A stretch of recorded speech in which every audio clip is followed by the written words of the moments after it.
Tokrat v občinskem informatorju. Ptujski svetniki potrdili 33 milijonov evrov visok proračun. Zbor občanov v Destrniku z dodatno ponudbo v Ljudskem vrtu do več otrok in družin. Pričela se je motoristična sezona. Materinski dan obeležili v Selnici ob Dravi, v Uzenici in v Mariboru. Mariborski vodovod svetovni dan namenil tudi družini in najmlajšim.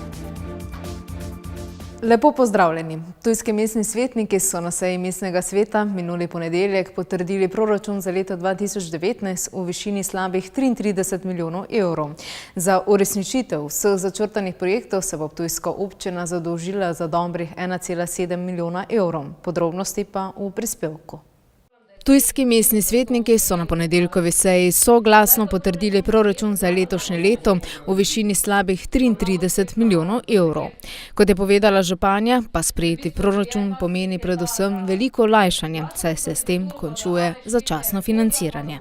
Do zdaj smo bili na začasnem financiranju in omejeni tudi pri izvajanju vseh teh nalog, želja, potreb, ki jih naši občanke in občani imajo, tako da zdaj resnično upam, da bomo lahko začeli delati to, kar smo govorili in za kar smo konec koncev bili tudi vsi skupaj izvoljeni. Sprejeti proračun je sicer za slabih 700 tisoč evrov višji od predlogov v prvi obravnavi. Spremembe v dopolnjenem predlogu proračuna se med drugim nanašajo na višje investicijske odhodke, nekaterim spremembam evropsko sofinanciranih projektov in še nekaj dodatnih manjših projektov. Tržnico je sigurno trebno dokončati, zato ker smo vseeno tukaj imamo 4 milijone evropskih sredstev v zraku, pa odprto luknjo sred mesta, za katero si želim, da se čim prej dokonča. Sigurno je ta pomemben projekt tudi Mladika, ki jo moramo dokončati v tem mandatu. Potem so tu tudi infrastrukturni projekti, od raznih pločnikov do tudi te kanalizacije, tako da jaz upam, da tega seveda ne bomo dokončali v enem mandatu, je pa nek začetek, da začnemo bolj sistematično pristopati temu pa urejati, ker zgodbe so odprte, zgodbe so velike, stvari so problematične, jaz sem se jih tudi osebno pogledala na terenu, tako da to je velik izziv, ki ga bomo morali reševati korak po korak. S sprejetim proračunom namerava tudi kadrovsko okrepiti ekipo, a s tem, kot pravi, ne namerava pretiravati. Glede tega kadrovskega načrta, konkretne dodatne zaposlitve oziroma prezaposlitve so 3 čistilke. Zaposlujemo novega finančnika, ki bomo šli z razpisom 1. aprila, zato ker imamo stanje v hiši tako, kot je in rabimo vodjo finančne službe. Ostale 3, ki pa grejo na zaupanje, pa jih prerazporejam. Meni se zdi prav, da je vodja kabineta vezan na zaupanje, da ni to zaposlitev za nedoločen čas, zato smo tudi v sistemizaciji to spremenili, ne gre za novo zaposlitev. Potem enega smo že imeli vezanega na zaupanje, smo pa pripravniško delovno mesto spremenili tudi v to. Potem, ko je bil sprejet proračun, pa so mestni svetniki potrdili še odlok o subvencioniranju komunalnega prispevka za mlade in mlade družine, za kar so v sprejetem proračunu že za letos predvidevali 40 tisoč evrov. Ta sredstva pa bodo mladim na voljo kot spodbuda za reševanje stanovanjske problematike. Na podlagi statuta občine Destrnik je župan Franc Pukšič sklical zbor občanov, na katerem je predstavil program razvoja in delovanja občine v prihodnjih letih ter finančno stanje občine. Prav tako je prisluhnil pobudam občanov in občank. Župan Pukšič je tako po 7 letih zatišja ponovno obudil zbore občanov, na katerih občane in občanke seznani z občinskimi projekti in finančnim stanjem občinske blagajne. Ljudje so takšna druženja pod vodstvom prejšnjega župana Vindiša močno pogrešali. Da se je sedanji župan odločil za zbor občanov, jaz mislim, da je verjetno prevagala situacija, ki zdaj trenutno v občini je, da občanom pove približno, kako lahko pričakujejo v tem mandatu. On je seveda zdaj prevzel ponovno to občino in je rabil kar en čas, da je ugotovil, kakšna je situacija, in mislim, da je prav in pošteno, da ljudem direktno pove, da to ne gre preko medijev in da ne gre od šanka do šanka, kot se veliko krat čuje, pa je lahko veliko težje. Mislim pa, da tudi prav, da je povedal, kaj lahko pričakuje v vseh 4 letih približno, pa kakšno je realno stanje. Mislim, da je konkretno povedal. Sigurno sem zelo pogrešal to. Glejte, jaz sem namreč bil 3 mandate v svetu občinskem, v mandatu, ko še je bil župan Franc Pukšič, in stvari so nemoteno tekle. Mislim, da smo tudi mi vsi svetniki naše občane sproti obveščali, če pa je bilo kaj takšnega, pa je tudi bil na tak način vsak občan obveščen kot je nocoj. In ta mandat, ko je zdaj potekal od tistega trenutka, ko je Franc Pukšič zapustil ta občinski svet oziroma kot župan, smo to vsi, ki smo bili v tej občini, hudo pogrešali. Moti me neke stvari, ker ljudje neke stvari ne poznajo in se ne vejo dobro razlagati in napačne informacije po kraju oziroma po občini krožijo. Prav zaradi preprečitve napačnih informacij je Franc Pukšič občanom predstavil finančno stanje občine, ki je imela ob njegovem prevzemu skupnih obveznosti za slabih 380 000 evrov, na računu pa zgolj 23 000 evrov, ter projekte, ki bi jih kljub vsemu želeli realizirati. Mi smo kljub vsem tem težavam, pri prevzemu vendarle pletemo razvoj naprej, tako z 21. členom, pletemo razvoj naprej z domom za starejše, infrastrukturo, skratka, dogaja se. Krajani pa so zbor izkoristili predvsem za izražanje svojih želja, kar je pravzaprav pričakovano, saj si vsak občan želi novih cest in kanalizacije, četudi občinska blagajna ni preveč polna. Še dodatno pa je občinsko blagajno oklestila poravnava s podjetjem M-Grad. Veste, pridobili smo si 3 pravniška mnenja, pa seveda veliko razgovorov, pogovorov tudi z odvetniško pisarno Čeferin, ki je občino zastopala. Tudi njihovo mnenje smo dobili. Vsa 3 mnenja pravijo, da je občina na koncu odgovorna v A ali v B primeru, ko je nekomu naredila škodo, da bo pač to škodo morala poravnati. In dejstvo je, da bi občina na sodišču verjetno, ker trditi ne smeš, ne tak pa ne drugače, ker ne moreš, sodišče odloča, ne mi, po vsej verjetnosti ali verjetnosti izračunja pa bil zelo visok, da bomo izgubili bistveno več, kot smo se sedaj poravnali. Pristali smo na 54% toženih sredstev, torej 870 000 evrov. Župan kljub vsemu obljublja razvoj. Tako tečejo projekti, ki je zelo potreben skupaj z Petrolom. Potem pa ta cesta Janežovci-Selci, to je tudi meni žal. Leta 2012 smo imeli v državnem proračunu in ta cesta bi bila 5,5 metrov široka, imela bi na vsaki strani še bankine, na sredini belo črto in sedaj tega ne bo. Država se je pač odločila to, kar bo naredila, od 4,5 do 5 metrov. Hvala Bogu, uspeli smo se dogovoriti vsaj za prvih 400 metrov čez naselje Janežovci, kjer se bo drugo leto delalo skupaj z pločniki ter z odstavnimi pasove. Dogovorili smo se tudi, da se bo v naslednjih 2 letih končala cesta od šole do gasilskega doma in od Zasadov do Gomilc, tako kot je sprojektirana. Sicer pa je župan Pukšič na zboru krajanov poskrbel tudi za pozitivne novice in premierno predstavil novega podžupana Roberta Simoniča, ki bo večinoma zadolžen za vaške odbore in občinsko infrastrukturo. Funkcijo bo opravljal neprofesionalno. Moja želja je, da občani in občanke občine Destrnik dobijo vse to, kar že ima center. Ampak, kot sem že dejal, da je vse pogojeno z finančnimi sredstvi, verjamem, da vsega tega, kar smo želeli oziroma kar želimo, da verjetno v 4 letih ne bomo mogli uresničiti, žal. Razen, da država spremeni neki zakon, se pravi, in da nam da možnost, da bomo se lahko kot občina prijavili na neka evropska sredstva, državna sredstva, se pravi, da bomo počrpali čim več denarja in na podlagi tega seveda pošli v investicije v občino, se pravi, da tudi tisti, ki še pa danes nimajo, se pravi, kanalizacije, optike, vse ostalo, se pravi, tudi ostali imeli tudi to, kar ima center za bližnjo okolico. Župan Pukšič je še pojasnil, da do izgradnje manjkajoče kanalizacije še ne bo prišlo tako hitro, saj občina zanjo sredstev nima, državnega denarja pa zaenkrat tudi ne bo.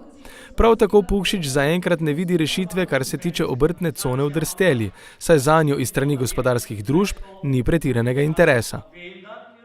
Na novinarski konferenci, ki sta jo skupaj pripravila NK Maribor in Mastercard, je bilo govora predvsem o družinskem sektorju stadiona Ljudski vrt. Padla je namreč precej drzna ideja, da v tem sektorju v prihodnosti združijo navijaške družine NK Maribora in Olimpije. Dogodek je nastal predvsem v želji, da se razbijajo nekateri predsodki pred nasiljem na nogometnih stadionih in da pozitivne navijaške vrednote postanejo močnejše od morebitne nestrpnosti na tribunah. Mislim pa, da je ta ideja z družinskimi sektorji pač en del tega, da ljudi spravimo ven. Kajti to, kar je Matjaž prej rekel, nogomet v živo je čisto nekaj drugega kot na televiziji. Jaz doma sedim pa čakam 10 minut, da se sodnik odloči, pa gleda VAR, pa za tistih par centimetrov, mislim, da je to, ni več pravega užitka kot to, če vidiš to zunaj živo na tekmi, pa jaz vidim nekaj, bil offside ali ni bil, moj sosed je videl, da ni bil in je že to neki dogodek. Nad idejo združenja v družinskem sektorju in vzpodbujanju družin, da otroke že od majhnega vzgajajo v športnem duhu, je navdušen tudi selektor slovenske izbrane vrste Matjaž Kek. Meni je ena fantastična ideja, ki upam, da bo ne zaživela, da bo dala pečat vsem tem derbijem, vsemu temu rivalstvu in res tale akcija oziroma razmišljanje o družinskem sektorju na derbiju skupaj družine, ki navijajo za Olimpijo in družine, ki navijajo za Maribor, boljšega začetka, boljše reklame za vse to skupaj sploh ne bi moglo biti. In samo če zdaj tam pogledate dol, tole veselje, kaj se dogaja in tale iskrenost otroška je lahko dobrodošla v današnjem svetu, tudi krutem športnem svetu, zaradi tega ideji in absolutno podpora tej ideji in upam, da bo ta ideja del naše športne kulture v naslednjem času. Ob včerajšnjem dogodku je Zveza prijateljev mladine pripeljala otroke, ki so se lahko v živo srečali s svojimi športnimi idoli in z njimi na sveti travi Ljudskega vrta igrali nogomet. Otroci so uživali kot že dolgo ne. Ful vrejo pa zaradi tega, ker sem že jaz največja, sem fanica od njih.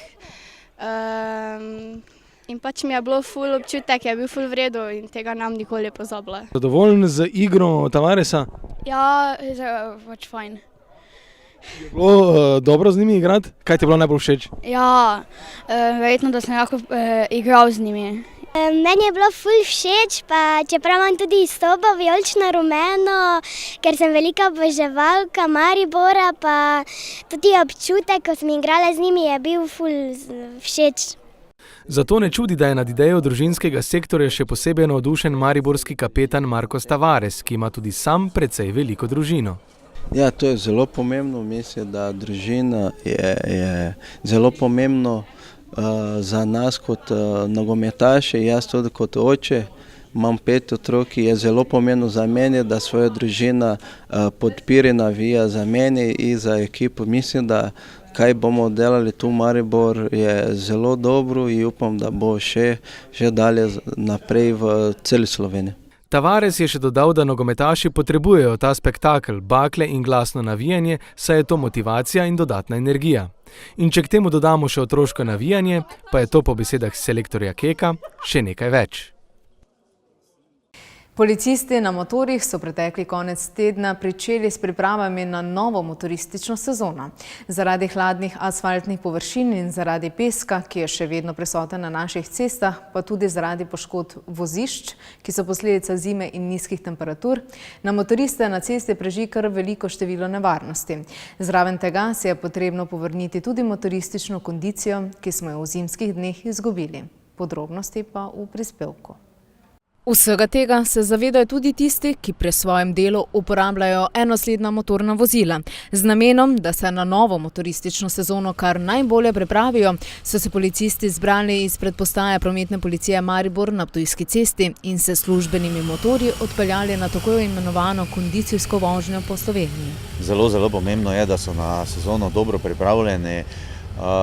Po zimski sezoni v bistvu potrebujejo potem nekaj časa, da se spet navadijo na motorno kolo, tudi nekaj kondicijskih priprav, nekaj vaj za moč, da spet dobijo občutek za motorno kolo.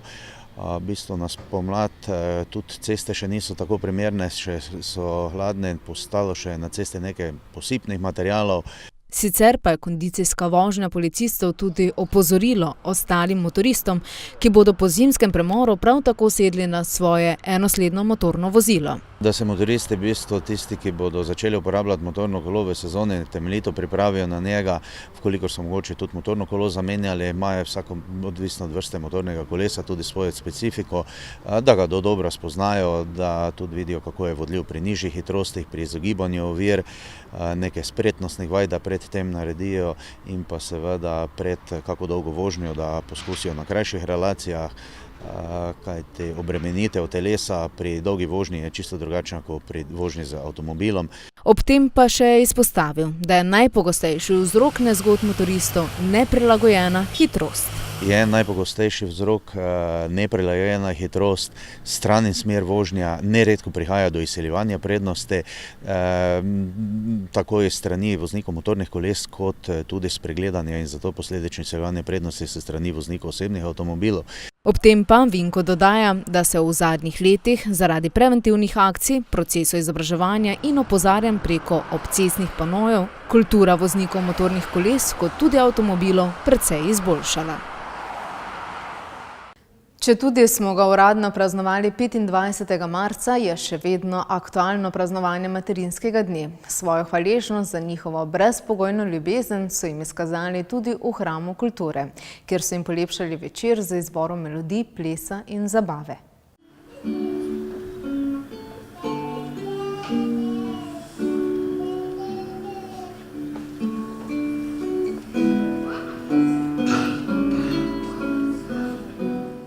Mame, babice in dekleta so z veseljem prisluhnile in uživale ob svojem prazniku.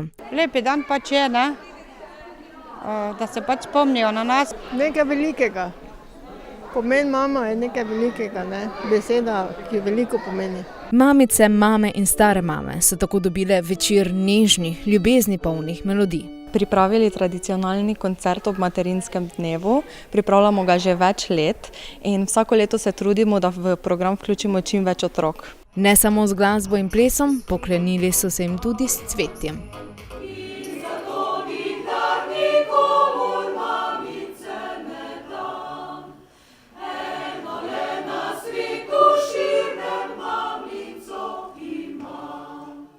S humorjem pa so se praznovanja materinskega dne lotili v Vuzenici. Mamicam, mamam in starim mamam so za materinski dan poklonili komedijo Vsakemu svoje v izvedbi kulturnega društva Kapla. Za materinski dan so v Vuzenici tokrat poklonili komedijo avtorja Petra Rezmana z naslovom Vsakemu svoje v izvedbi kulturnega društva Kapla. Zgodba govori o Zofki, ki je bila starejša gospa in se je zaželela nove družbe. V toplicah si najde Lojzeta in pripelje domov k sebi. Te družbe pa ni vesel sin Emil, še manj pa svakinja Vanda, ki ima že polno načrtov s prodajo Zofkinega stanovanja. V zgodbo se vplete še Zofkina sestra s svojim novim fantom in njena hči. Ampak Zofka se ne da, zato se odloči, da bo razplet uredila po svoje. Moja draga sestrica pa je že celo življenje govori nekaj. To ti je ljubezen, ha? No, ki ga imaš? Nimam ga, pa tega bom pa daj drugič predstavila. Čim bo prišel, tega predstavim, vse pa povem o njem. Vse vidiš, da ga ne pajde.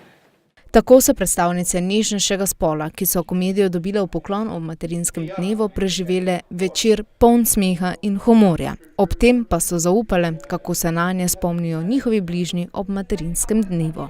To, kar pač vsaki materi pomeni. Sicer ne vem, ne čutim kakšne posebne razlike, pač pa otroci pa izražajo spoštovanje do mame, pa jaz tudi do svoje.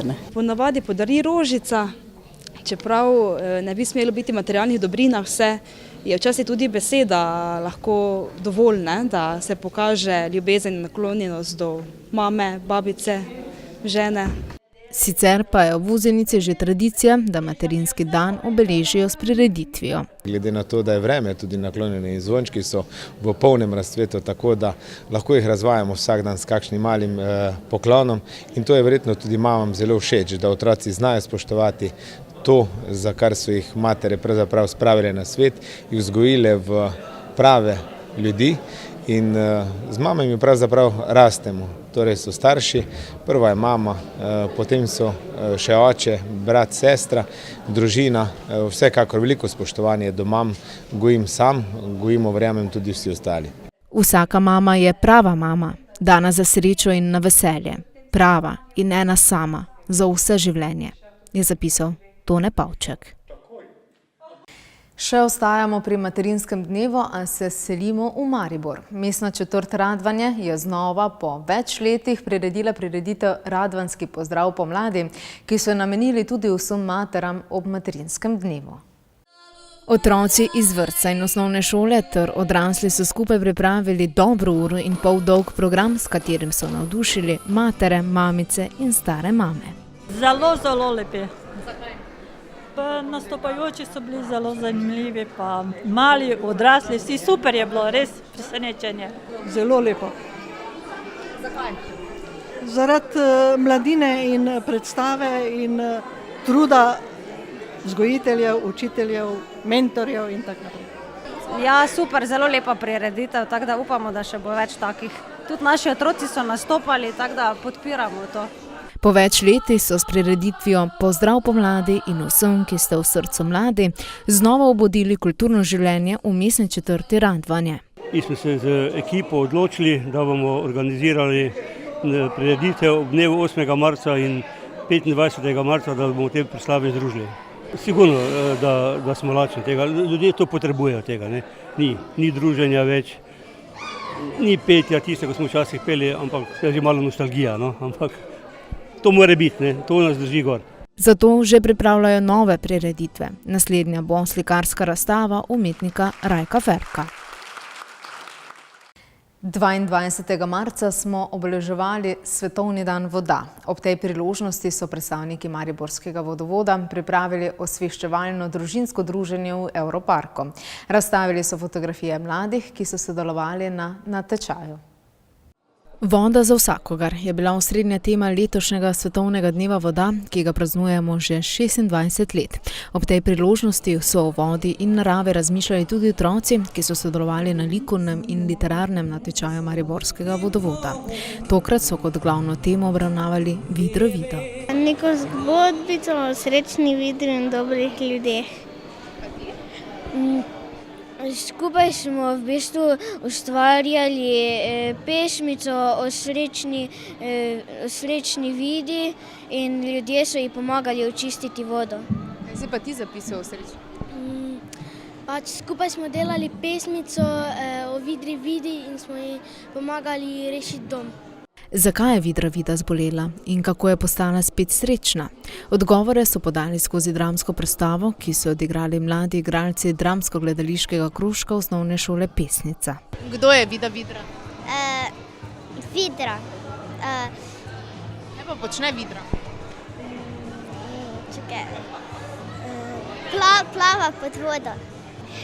Se zabava, pa da je bolana bila, o tem se gre in da je umazan potok bil. Da ne smemo metati smeti v potok.